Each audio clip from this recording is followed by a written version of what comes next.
when your dream is so big that other people's dreams fit in it, that's when you attract and draw other visionaries. Did you always feel like you wanted to be in ministry, or was it one of those things where you're like, I want nothing to do with that?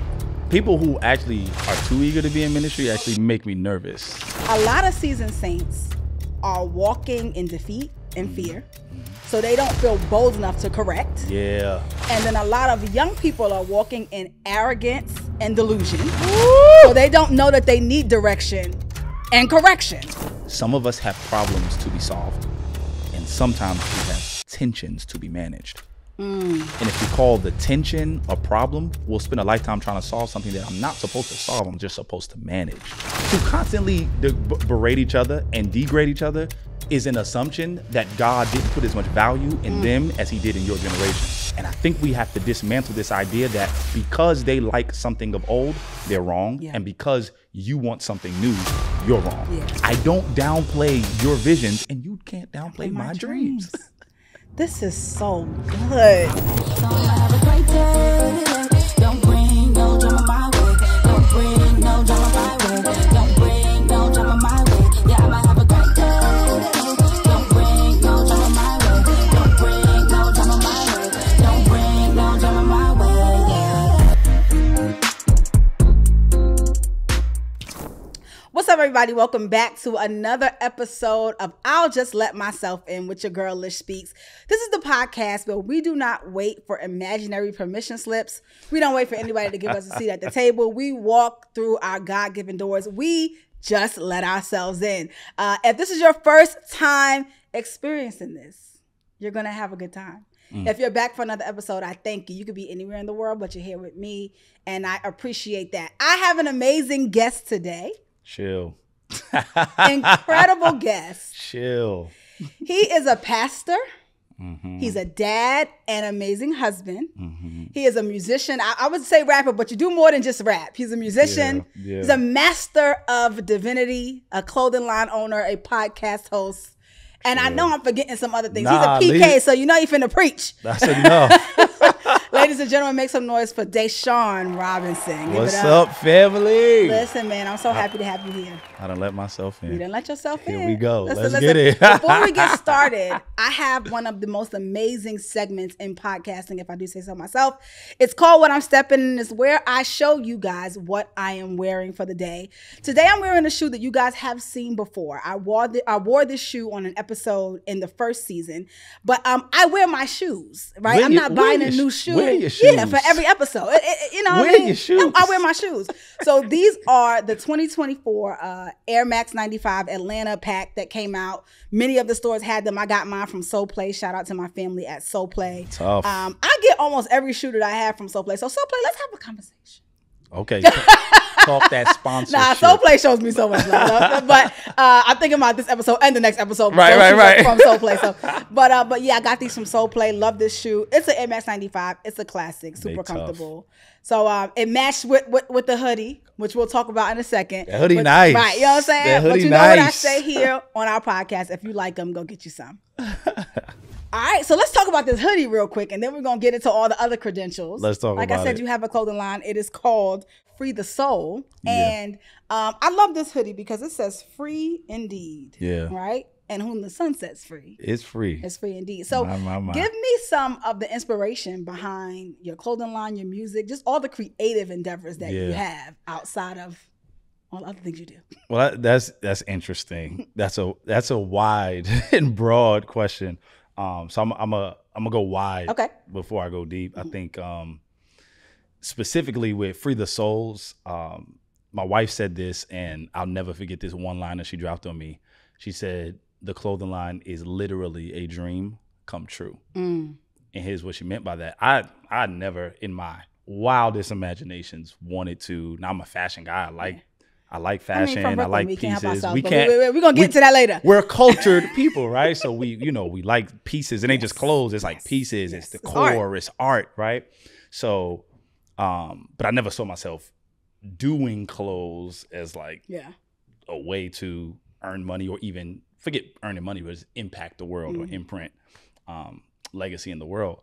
But one night back home in Brooklyn, sleeping, had a dream rather. And in the dream, I'm like seeing myself like make clothes, but it's like I'm hearing free the souls, free the souls, free the souls, free the souls, but it's on repeat in the dream. And then, you like wake up out of a dream. It's like you still saying what you were dreaming. That's what happened to me. So I woke up. I was like, free the souls. What is that? I'm not an artist in terms of like drawing that much, right? Like I used to a little bit, but I'm not like super duper artistic when it comes to that. And I get a pen and a paper to try to figure out like, what did it mean? So I'm prepared to start writing words. The thing I'm good at. Yeah. I don't even.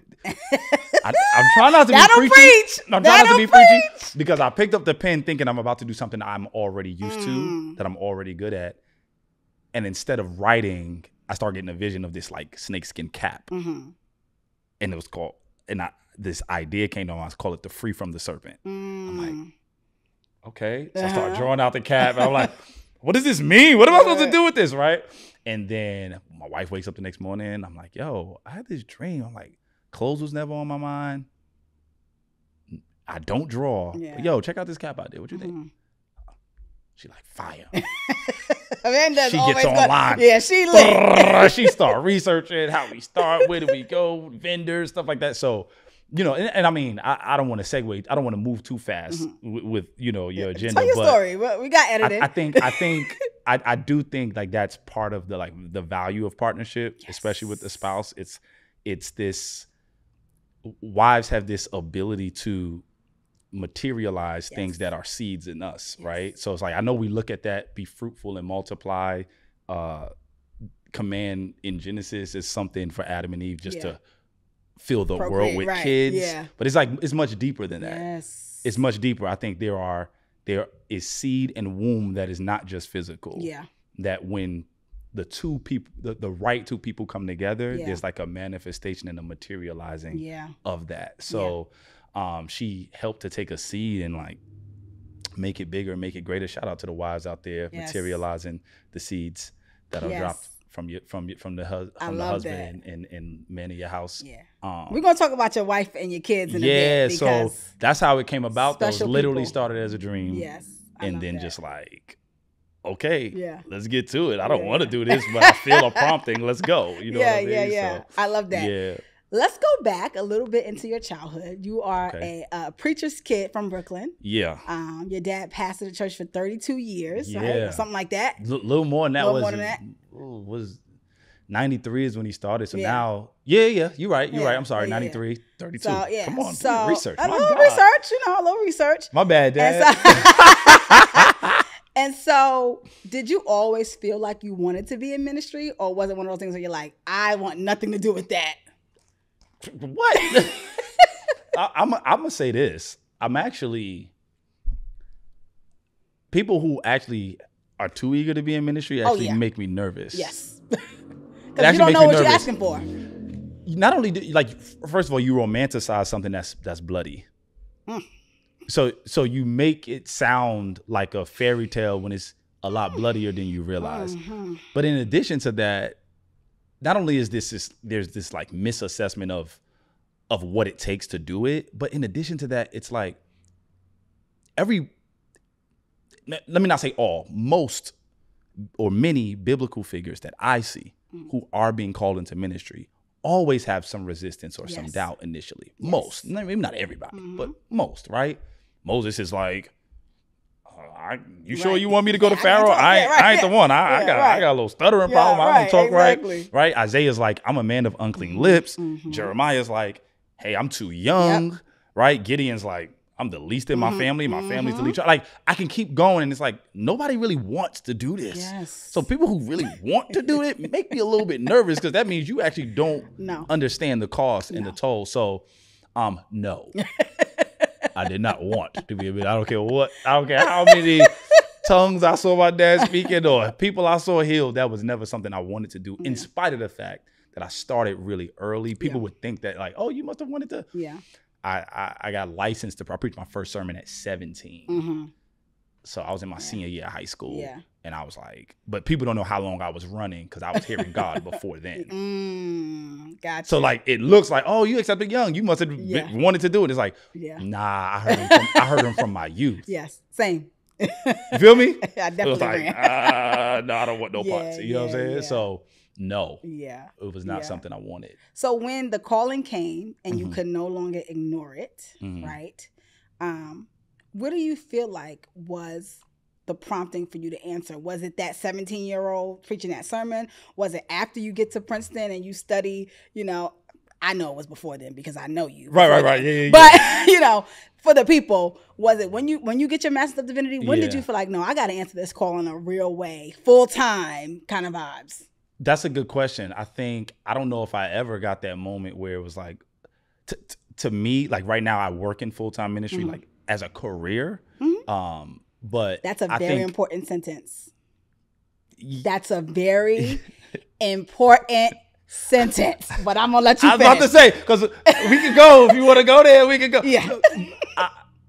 I work full time like as a career, but I'm a firm believer in like 1 Corinthians 15, where Paul admonishes the church at Corinth. He said, "Be steadfast, unmovable, always abounding in the work." So like for me, without employment at the church I work for, full-time ministry. I'm like full-time ministry. Same. All the time. Same. Full-time ministry. So for me, outside of the walls of the church, I'm full-time ministry. If I believe I have a calling and I'm called to impact the lives of others, I'm in full-time ministry.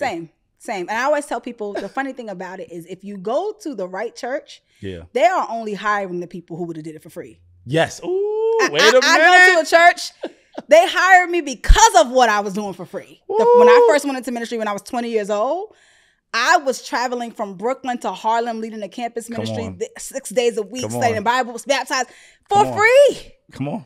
For free. And I was going to do it, period. You know what I mean? It's the same way with my gifts. I would do music for nothing. Right. So God gives me opportunities to earn. Right. You know, and I think he does serve. And I got to go back to that sentence because that is a lesson I learned the hard way. That ministry, full-time being paid, it is what you do for a career. Yeah. I am fully in that season of my life now. So much so that I'm like, God, you could take it if you wanted to. Because it wouldn't change me and you. Right. But there was a time I didn't know that. Right. Now, I've talked about this on other episodes. There were times where I didn't think God loved me more because I was in ministry, but I thought he would love me less if I wasn't. I didn't realize this is a job. And what I knew in my heart of hearts was that I was called to ministry, but I knew it wasn't the only thing I was called to. Yeah. But I was in a space where people didn't want me to be called to other things. Yeah. So when God started blessing the other areas of my life, the ministry I was in at the time, the support for it couldn't be there to the point where I got let go. Wow. You know what I mean? Wow. And so it was... And, you know, I've been apologized to and everything is fine. Sure, you know, sure. people have come around and said, right. Ain't no beef. Like that. Ain't no smoke right now. We good. Right, I got you. But it was, God, that had to happen to me. Yeah. Because ministry was an identity. When you go into ministry young, you know, especially as a woman. It starts to when you form who you actually think you are as a person. And, and how you think God feels about you and how you think God's people feel about you. Right. And so God had to say, you know what? We're going to let this get taken away so that you can understand that this is a career choice. Come on. And that I can use you any way I want to. I can put you in banking and you still going to be prophetic and gifted and creative. Wait. Did you know that I went into banking after that? No, I'm just flowing. I'm finna run. Don't run. I'm about to run. Since you know me, you know it don't take nothing to tap in. We there. I was just flowing. I just said that as an example, but because I was working for Bank of America. I did not know that, and I was miserable. I said, Lord, I don't believe this is what you have for me, but I'm gonna do it. And literally, I went to one of my friend's birthday parties, and he was like, "Hey, we were going to a church at the time. It was during the pandemic." And he said, "Hey, I don't know if you know, I'm not going to Bridgepoint anymore." Shout out to Bridgepoint. Love Bridgepoint. Was my first church that rescued me when I got to Georgia. Wow. I got to Hartsfield Jackson a mess, and Bridgepoint took very great care of me. I love that. He was like, "Yeah, I'm not going to Bridgepoint anymore." I was like, "Oh, where you going?" He was like, "Yeah, Cornerstone Church in Duluth." I had never heard of Duluth. Yeah. And he was like, "Yeah, I'm the youth minister." And I said, "You need a co-leader?" But I was joking. Yeah. I thought I was joking. And he was like, "Actually, yeah, I do." You know, fast forward, I interview, I become his co-leader. He leaves 6 months later. Wow. We're still good friends, my dog. Yeah, sure. We leave 6 months. He leaves 6 months later. Fast forward now, over 3 years later, I'm the associate minister, their first female associate minister in the history of the church. Wow. So God had a plan, but I was definitely at that bank. Yeah. So that's crazy that you said that. I was just flowing. Just flowing. I didn't know y'all. That's crazy. But it's important to see it as a career. I think it informs the way you serve. Absolutely. You can serve from your heart without this Yeah. thing of identity. It's important. I think to go back to something you said about when something matters to you and you know it's purpose fulfilling, not just fulfilling to you, but it's actually making an impact in other people's lives. You don't have to get paid because there's a reward that's almost intangible, right? It can't be touched. It can't be witnessed in your bank account. It's an intangible reward, right? Like people can award you, but God rewards you. Right, like I can put a plaque on my wall and get an award, but God rewards, and sometimes it's not as substantive as the awards, right? But it's something deeper, right? So, the church I work for now, that I'm a campus pastor at, an associate pastor at, like I was their intern, finishing up an internship. I wasn't there to work, to get a job. I was interning for nothing, but it was what. Was being done in that stage that people were like, something different about something you. Different. You sure you want to leave? You can stay. You know what I mean? So it just struck that memory in me that's like, yo, you spot on with that. And it was crazy because at the last church that I talked about, Bridgepoint, I led their singles ministry with another single brother before I was married for free for nothing. Right. I worked my full-time job. Yeah. And just go. So I think God just sees your heart. And some of us, we just can't help but lead people. It's in I me. can be quiet and I would be leading people. It's in me. They want to follow. So good. I could be silent in a room. That's People right. Like, well, what do you think? And I'm trying to like not, because sometimes every room ain't your room. Yeah. I understand time and space. Very well. Yep. And there are plenty of times when I'm like, this ain't my room. Right. And people, well, Hey, Lish, what do you think? And Right. Well, since you asked. It's a lot going on over here. I was going to be quiet. But I appreciate that God really does allow people like us to have influence. And, when I say people like us, I'm specifically speaking of young New York, Brooklyn. We don't necessarily sound like the typical this or that. But we have a God-given gift. Yeah. And so let's talk a little bit about your upbringing in Brooklyn. Let's do it. And how that kind of informs and impacts who you are as a dad, who you are as a husband, who you are as a preacher. A man. That's a good question. So I was born in Crown Heights section of Brooklyn. Nice. Lived there till about, I think, what street? 5th grade. We were on Empire Boulevard. Okay. Yep. Shout out to Empire. My grandmother roller owns skating rink right across the street from White Castle. That building right across the street from White Castle. My grandmother, my nana, my father's mother, God rest her soul, owns an apartment that my family still owns in that building. Wow, that's crazy. Yeah, so I was running around Tivoli Heights and Ebbsfield with all the homies. So anyway, Tivoli Towers rather in Crown Heights, and Ebbsfield with all the homies. So. Yeah, that's my old stomping grounds. Empire between Nostrand and Rogers. Gotcha. I know exactly where that's at. Yeah. So, lived there till about 5th grade. Okay. And then we moved to. How do I say this? Not so pleasant neighborhood, right? We moved Don't to you say Bed-Stuy. Brownsville. Oh, never will. My wife is from Bed-Stuy. I'm from Bed-Stuy. My dad's from Brownsville. My wife is from Bed-Stuy. It's hood over there. But it's hood. Still, to this day. That's the only part of Brooklyn that's not gentrified. Yeah, they exactly. scared of Brownsville. Like, they don't come in here. You know what's up. Yes, you know I what's do. up. So we moved to Brownsville. It was a little closer to the church my dad pastored. So I think one of the most formative things I used to see was the fact that my dad was a resident in the neighborhood that he served people. And whether it doesn't have to be the church context, right? Like you can think of police officers, you can think of other different professions, but there is something that strengthens your impact with people when they see you're not afraid of them, that they're not an other to you. And that was formative to me. My father used to do this thing called Boys in the Hood basketball tournament. Nice. He would get different preachers from like his different brothers in ministry, get them. They would play against Bloods and Crips. Wow.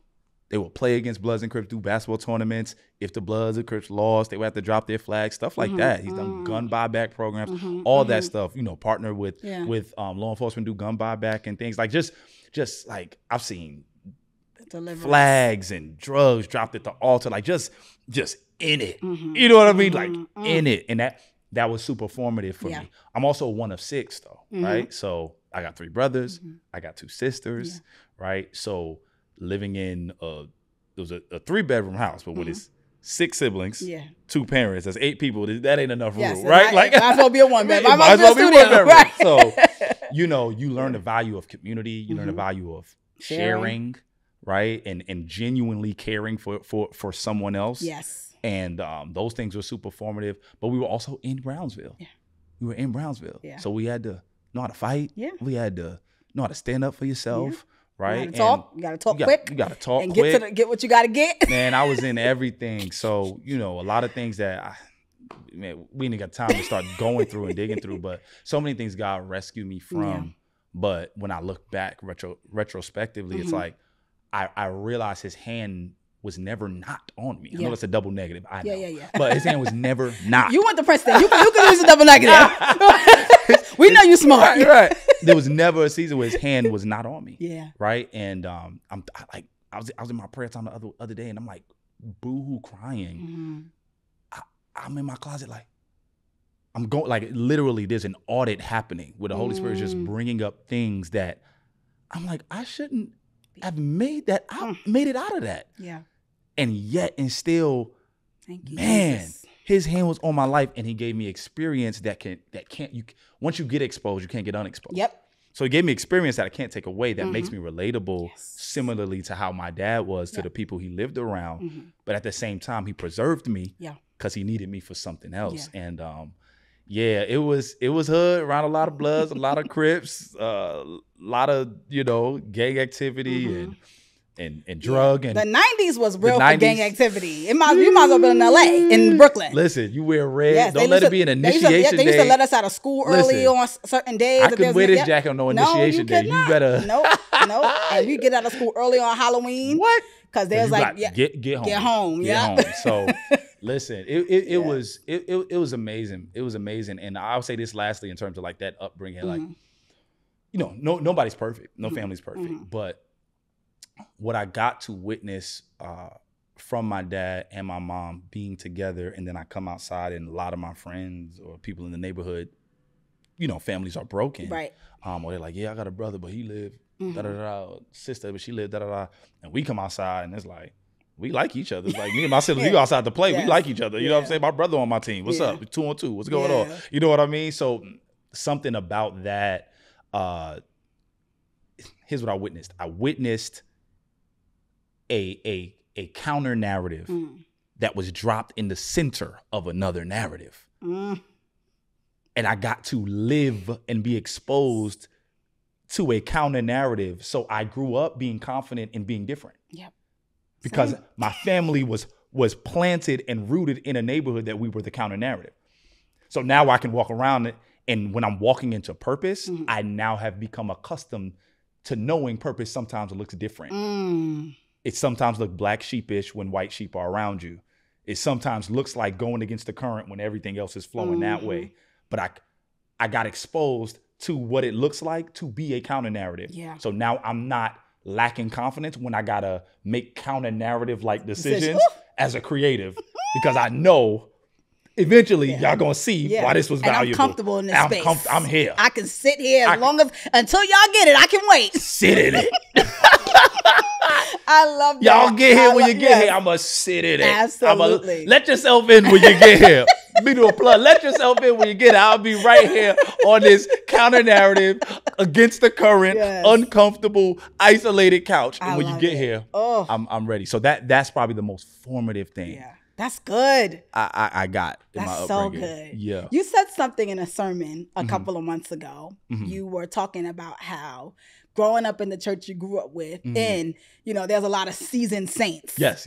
And there were things that the seasoned saints would say, right? And I think that our culture is missing that a little bit. Yeah. Ooh. We're missing... Not that we don't have the seasoned saints. We have them. I know what you mean. Go. But there's two things at work. A lot of seasoned saints are walking in defeat and fear. So they don't feel bold enough to correct. Yeah. And then a lot of young people are walking in arrogance and delusion. Woo! So they don't know that they need direction and correction, right? So I too miss the seasoned saints. I've actually told people in my life in the last year, I need you to little girl me. Ooh. Because what happened, and I don't know if this has happened to you, but people started treating me like we were peers, and they were 20 and 30 years older than me. Did that happen to you? I don't know if it's when I became an associate. It's like, well, what do you think? Well, Lish, well, whatever you think. And I'm thinking, not whatever I think. I'm 37. I want to learn from you. Yeah, yeah. I don't care that I have the position or the title. Yeah. You've been a disciple. You've been a Christian. You've been at this walk with Jesus since I was a little kid, or maybe some people before I was born. Yeah. I know people who've been married 40 years. I haven't even been alive 40 years. Please don't treat me like a peer. Right. And then on my end, I know that it is my responsibility to empower those people to correct me and then to have the right attitude when they correct me. That's good. So what would you say to both sides? To the seasoned saint who is kind of like, these young kids, man, I ain't saying nothing to them. And then to the younger person who, let's say 40 and down. Let's say 40 and under, right? To the younger person, every time I get older, the age for younger moves. Right. I'm like 40 and less. Yeah. Young people. 40 and less. We be going out some young professional ministry. I'm 10 years ago, you'd be like 30 and under. No, but to the 40 and unders, right? Like, give us some correction, rebuke. What do you think? I have thoughts, but I do have thoughts. I think that I want to keep it concise, but there's this story in the book of Ezra, chapter 3. And in Ezra chapter 3, there's this unique thing happening where the temple of Jerusalem is being rebuilt. It had been destroyed by some people that were oppressing the children of Israel, and their temples have been restored, right? Now, right around one of the most amazing, beautiful, galvanizing scriptures in all of scripture is in Ezra chapter 3. Right around verse 13, it says that there were joyful cries coming from the younger generation because of the rebuilding of the temple. They were happy to have their own temple. Yeah. And there was wailing and crying from the previous generation who missed the temple of old. Watch this. The Bible says, but if you were off in a distance, the shouts of joy and the people wailing and crying sounded the same. Yes. Here's what's important about that, Lish. I'm shutting up. Here's what's important about that, Lish. In that text, there is no assumption of moral failure for either party. Yes. There's nothing that says the people who are shouting for joy in the younger generation who never had their own temple, nothing in the text says they're wrong for that. And nothing in the text says that the older generation who's crying about the older temple that they remember, nothing says that they're wrong for that. So good. Nothing in it says. So there's this understanding that you can mourn over what was while I can still rejoice over what's coming, and both sound the same. Meaning God has openness for enough of us that what this generation deems to be important and what this generation deems to be important can coexist. And I think we have to dismantle this idea that because they like something of old, they're wrong. And because you want something new, you're wrong. Yeah. Right? Joel 2 says this. It says, old men will dream dreams, young men have visions, right? But it's posited in the context of a chapter that says his spirit will pour out on all flesh. Yes. So the first thing God is like dismantling is like ageism. Yeah. And sexism. The sons and daughters will prophesy. I got a whole teaching on that. I didn't think you wanted to go there, but we can go there too. Sons and daughters will prophesy, right? Both prophesy, right? But the ageism in that one verse of the old men dreaming dreams, meaning they have a value to offer. Yes. Young men having visions, they have a value to offer. We have to have an awareness of this bilateral appreciation. I don't downplay your visions, and you can't downplay my dreams. This is so good. I don't think there's enough respect. Yes. There's not enough respect. And I think that's key. It's I would even go as far as to say not even just respect. I would go deep and say honor. I'll use a more biblical word. Honor. There has to be a reverence for the value. To constantly berate each other and degrade each other is an assumption that God didn't put as much value in them as he did in your generation. So that's actually reductionist and like almost disrespectful to God. Yeah. It's like reducing him to a time and space when he was there, he is here, and will be there. So it's like, how you going to reduce God to just your generation, right?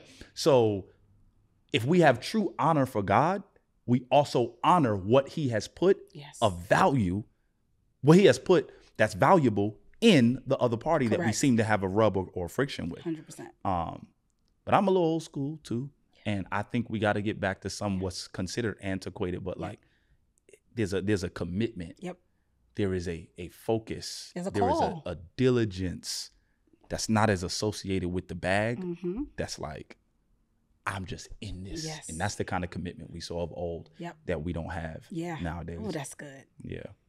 I'm finna read Ezra tomorrow morning in my quiet time. That's good. Ezra 3 and 13 gonna mess you. It say the cries and the shouts of joy all sound the same. And it means that they were harmonious. Yes. It means they could work together. That's right. I love that. That's really good. That's really good. Yeah. I could go on, but I'm not. Listen, you go move? You know, put two preachers together. Right. Okay, let's move on. Okay, because, okay. Keep it together. Yes. I want to talk about your amazing family. Okay. I don't know if you remember do it. this. You and I did a workshop or something at Greater Allen Cathedral. In Queens, New York. Shout out to Greater Allen Cathedral. Yep. And I needed a ride. I remember. To the train station. Because if you know Greater Allen, it ain't near nothing. It's not near nothing. Like, it ain't near no train. Maybe a bus, but it ain't near nothing. I remember. And I needed a ride, and I was dating this gentleman right here. I know. Listen, I was excited. I was waiting to get into this. Oh, yes. So we get in the car, and I'm just talking to you and Amanda about life. I'm dating this guy. I really like him. I think he's the one. It's long distance. At the time, I was living in Atlanta. He was still living in Brooklyn. And you guys gave me, I don't know if you remember what we talked about, but one of the things you said, we were just chatting. We were just chatting, but I know it was a very valuable and you guys were telling me your story and all that stuff. And one of the things that your wife said is, you know, life is just cyclical. Like things happen in cycles. And you'll know that person is the one for you when they can just go through the things with you, you know, like, and because I asked, like, how did you guys know it was the one? She was like, she was like, you know, you go through things. That's you right. know, you together, not together. You have, you know, she's like, we've known each other since we done seen each other. We met in high school. She's like, we've been through things. So when that person can go through things with you, like, that's how you'll know. And I never forgot that, you know, because the truth is, you go through things, you learn things about each other, you learn things about yourself. I tell people all the time, the amount of things I've learned about myself. Oh my gosh. I'm like, girl, you something else. You know I mean? And so you guys have such a functional plug for your podcast, This Functional Family. Let's go. Marriage. I'm sure it's not perfect, but right. It's close.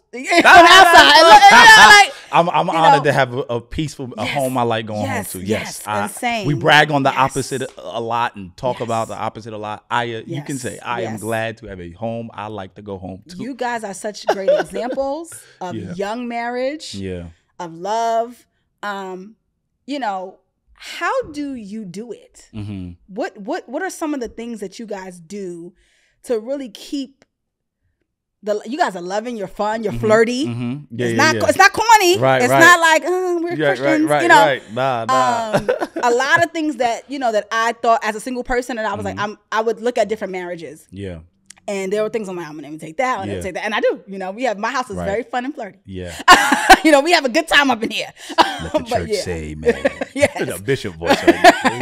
But give advice to. We do a lot of giving advice to single people. Give some advice. Yeah. To younger married people, let's say 40 and under. 40 and under, the young folks. That's a great question. Of course, I could go so many directions with it.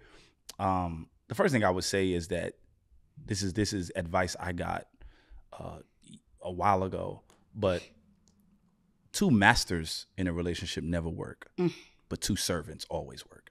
That's good. 2 servants always work.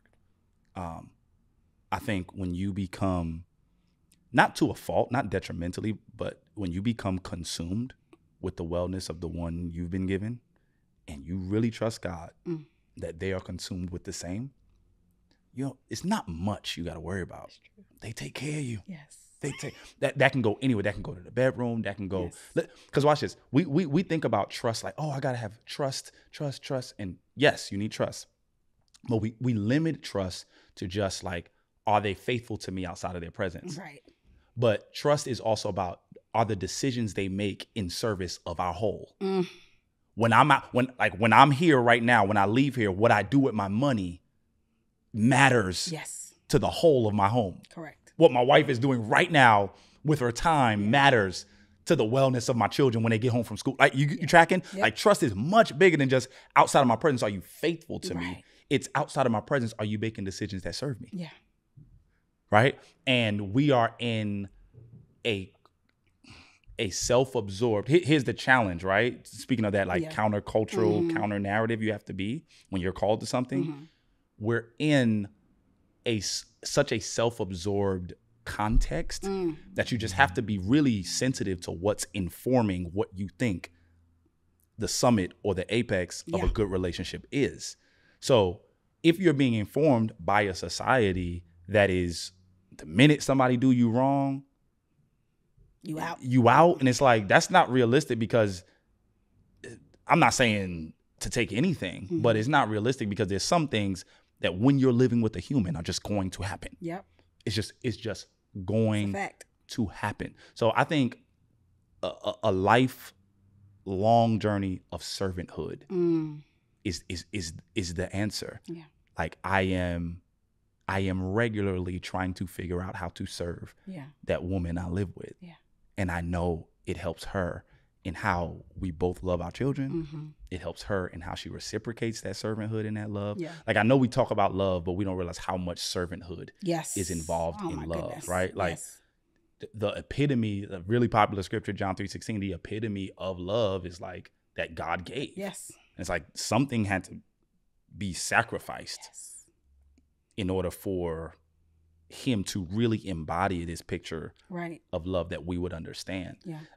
So yeah, I think a lifelong journey of servanthood is really the answer. That's good. That's really good. Let's talk about your babies. Let's talk about them. Yes. How's being a dad changed you for the better? Listen, I would say this. There are ways that there are different things in life that are teachers, right? I'm going to say that this is no slight to anybody that's not a parent. I want to be very clear. Yeah. This is my experience. Parenting is one of what I believe, it is one of the most formative ways to become like Jesus. Yeah. Like to me, parenting is an invite into becoming more like Christ. Yeah. Like other things teach you too. Suffering teaches you. Right? Hebrews 5 says Jesus learned obedience through suffering. Right? So suffering teaches you. You just talked about it. Marriage teaches you.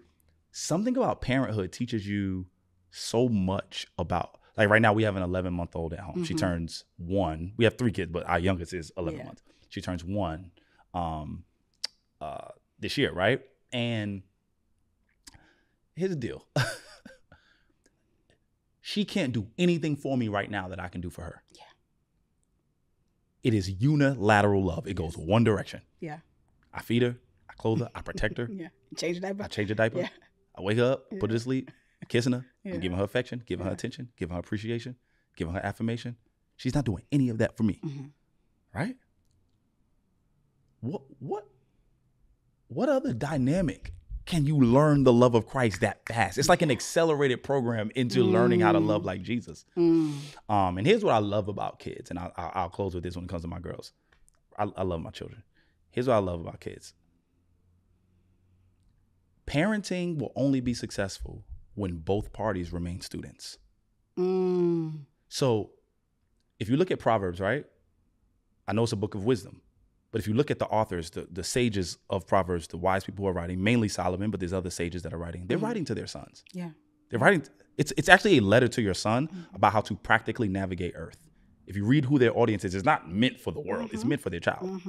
right? About how to practically navigate the world. Yeah. So we have a parental responsibility to teach our children how to navigate I've earth. never thought about that like But, that. but watch this on the flip side.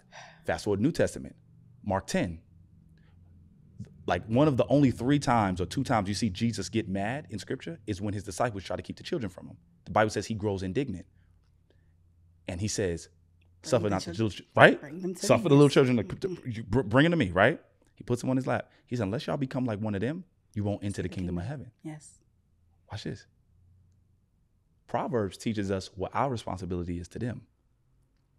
But Mark 10 teaches us what their responsibility is to us. Oh, child. We have an assignment to help them navigate earth. If we remain in the posture of a student as a parent, they are assigned to help us get to heaven. Yeah. It's dual apprenticeship. Yeah. I love that. How do they grow into successful adults here on this earth? How does our soul go into childhood to get to heaven? Oh, it's happening both ways. And I can't stop learning and they can't stop learning. Yeah. Yeah. That's good. That I sit and I watch them girls all day. I love it. You have very confident daughters too. Oh my God. I got to know that a good amount of that's because of your wife, because Amanda's very confident. She's very much, it's so funny. She is not like a wallflower at all. You may think you think it's that way. No. She's quiet on the surface, but when she let you in, when she's comfortable, you get to know. And she's super smart as well. Absolutely. What are you doing to instill in your daughters, as Black women? Yeah. A level of confidence that they can show up the way I've seen your daughter rap, all of it, that they can show up the way that they're showing up. That's so good. I've learned, shout out to Denise Boggs, some of the work she does with parenting and children. There are 4 A's that every child is actually searching for. That when any of those A's are not fulfilled in their childhood, there are more fractured ways that they go and try to replace it in adulthood. Attention, affirmation, appreciation, affection. Attention, affirmation, appreciation, affection. I am very intentional about making sure I hit all those markers every day. When my daughters are telling me about something that happened at school, I'm not scrolling while they talk. I look them in their eyes. I listen. Attention. Yeah.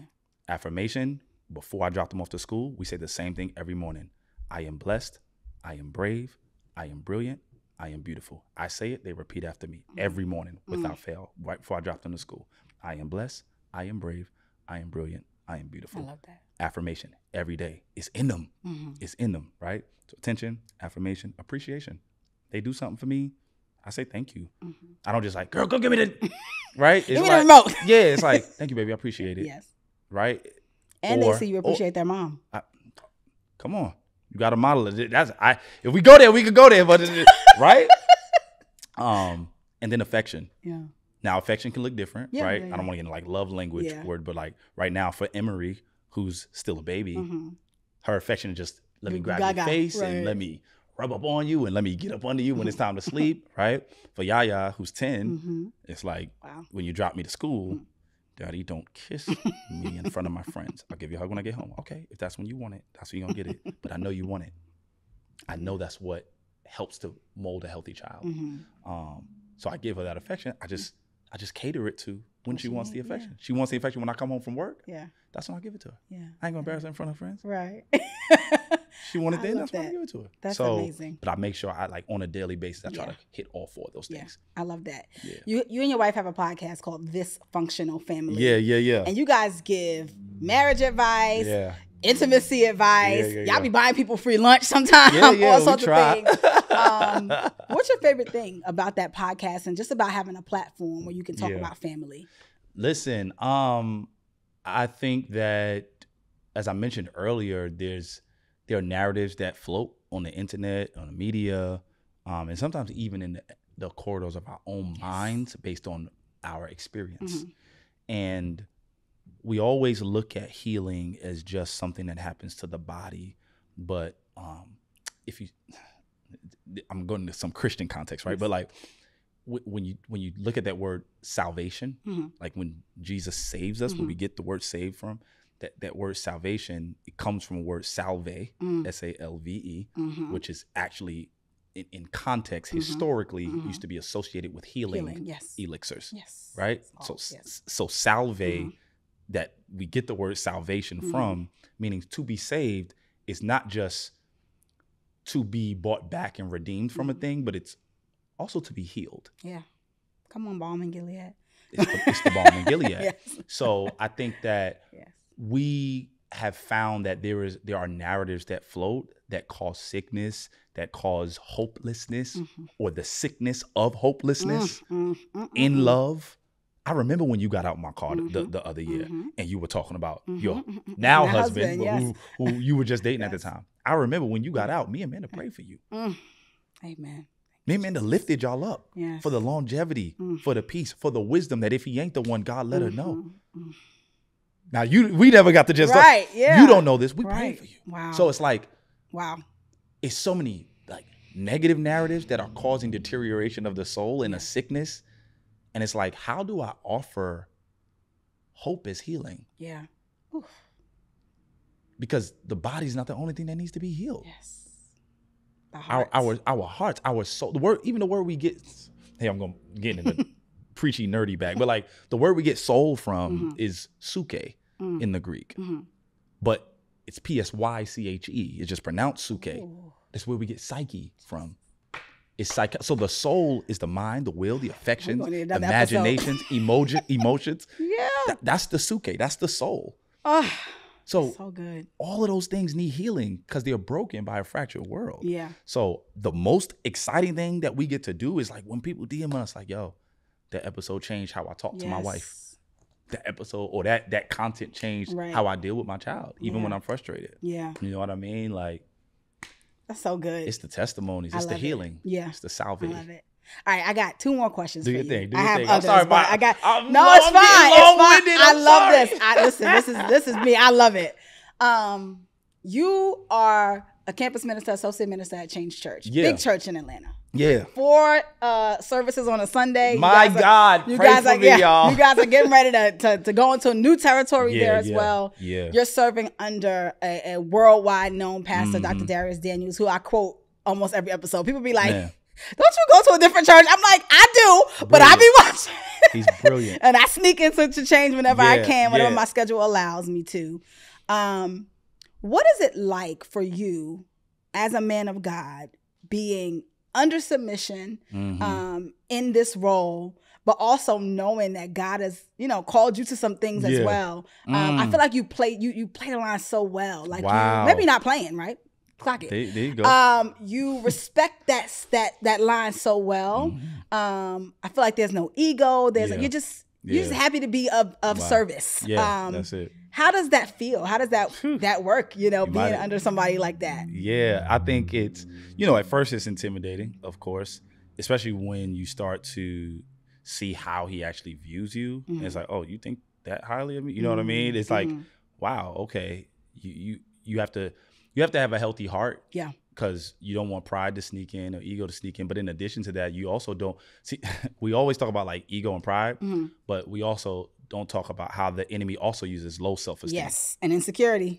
Heavy. Right? So it's like ego and pride are like the evil twins of another twin that's just as bad. Yeah. It looks just like it. Insecurity and low self-esteem also plays a factor. So you got to make sure your heart is free from both ends of that spectrum. But I think here's what I understand about visionary leaders like a Darius Daniels. When your dream is so big that other people's dreams fit in it, that's when you attract and draw other visionaries. That man's vision for the kingdom of God is so large, my dream actually fits. Fit in it. That's good. And when you know God's called you to a person, as opposed to being resistant to, I should be doing, let God coast. Because a lot of things you should be doing will be better under that. Yes, 1,000%. Oh, that's so good. I think I've learned for my time with him, and God might do other things, right? And he might call me somewhere else or whatever, right? But right now, that's home. That's my pastor. For such a time as this, yes. I think his vision for how he wants to get Jesus into the world is so big that my dream fits in it. Yeah. And that's why I can. That's good. That reminds me of something that you said in a sermon as well, where you talked about so many people being under what you call the demonic snare of comparison. I feel like you don't struggle with that. Do you? Yeah, I think I don't think there's. I think if you got eyes, you struggle with it. Okay. Yeah, I think if you got eyes, you struggle with it. But it's not. I think here's a problem. One. Well, he's not a pastor now. He used to pastor. But one guy, Sean Lovejoy, he would say this to leaders. He would say, "Some of us have problems to be solved, and sometimes we have tensions to be managed." And if we call the tension a problem, we'll spend a lifetime trying to solve something that I'm not supposed to solve. I'm just supposed to manage. So when it comes to like that comparison snare that traps so many of us, I don't think it's a problem we solve. I think it's a tension we manage. Yeah. And when we realize that, we won't continue to feel like we're like failing at it. It's like, oh yeah, I do like what he's doing. I do like what they're doing. Then you remain, watch this, you remain receptive enough that you could be learning from someone instead of envying the thing. Because you're wasting time. You're wasting time envying. It's like, well, if it is something I feel I'm called to, why play the comparison game about what they got, what I don't got? It's like, what could I learn from them? Yes. You know what I mean? I think when you like reframe that, you don't give. Because comparison is like the front door into envy's house. Yes. So it's like, first it starts as comparison, and then it's like, come on in. And then you get in, it's like, envy lives here? Yes. Toxic jealousy lives here? No, I didn't mean to walk in this door. And what I tell people all the time is you can't go into the devil's house and then tell him to stay in the corner. Right. Once you go in, he's taking over. It's over. You know what I mean? So I think when you see comparison, you got to be able to reframe it and say, okay, let me not fight against what I'm feeling to compare, but what is inspiring or informing my need to compare? It's like, oh, because I want more in this area. Yeah. All right, well, then what can I learn? Yeah, that's good. That's good. I love that. We asked a question to close out our show here. Okay. And that is, in the grand scheme of things, what do you want your legacy to be? Oh, shoot. I know it's a deep one, right? That's heavy. In the grand scheme of things, what do I want my legacy to be? I think it's a theme that's kind of been threading in the tapestry of this conversation. I think I want my legacy to be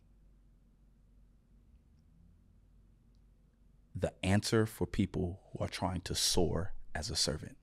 That's good. I think I want my life to be, this is how you can soar from down here. I love that. I love that. Yeah, I love that. Soaring as a servant. Reminds me of the scripture that talks about Jesus stooping down to make us great, stooping down to lift us up. I love that. Listen, this was incredible.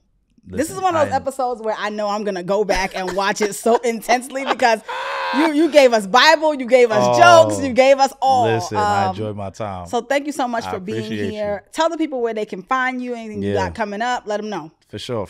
Listen, you can find me at The Real Deshawn, that's DASHAWN Robinson, The Real Deshawn Robinson. You can find me everywhere at that. And on YouTube, Official Redeem. Go check out some music videos. We didn't even get into the music, bro. Listen, that's it's all crazy. good. It's all good. That's how we know each other. Right. But that just goes to show how full our cups are in this season. Yes. Our cups are full. So yeah, man, y'all follow us. Dysfunctional Family TV, not dysfunctional, but this THIS Functional Family TV on YouTube, on Instagram, on Facebook, on everything, TikTok, all that. Absolutely. Yeah. Listen, thank you so much for being here. I appreciate you. I know that my community is gonna eat this up, so I'm not even worried about it. I love it. I'm honored. Listen, this has been another episode of I'll Just Let Myself In with your girl Lish Speaks. Like I said in the beginning of this episode, we are not waiting for imaginary permission slips.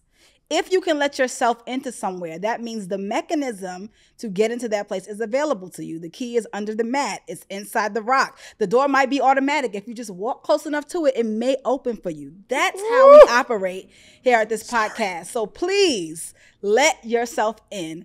If you're watching us on Holy Culture Sirius XM channel 140, thank you so much. If you're catching this on Holy Culture's YouTube or on my personal YouTube, Lish Speaks, thank you so much. Please share it with a friend if it blessed you. Share it with somebody if you love it. Share it with somebody if you feel like there was a gem drop that they just have to hear. We also would love your reviews. If you're listening to this on Apple Podcasts or Spotify Podcasts, leave us a review. Let us know how you're feeling about the podcast. Also share with your friends there. And last but not least, we have an email. It's speakers@lishspeaks.com, where you can send us questions, thoughts, feelings. Maybe if you're too shy to leave a public review, you can tell us how you feel there.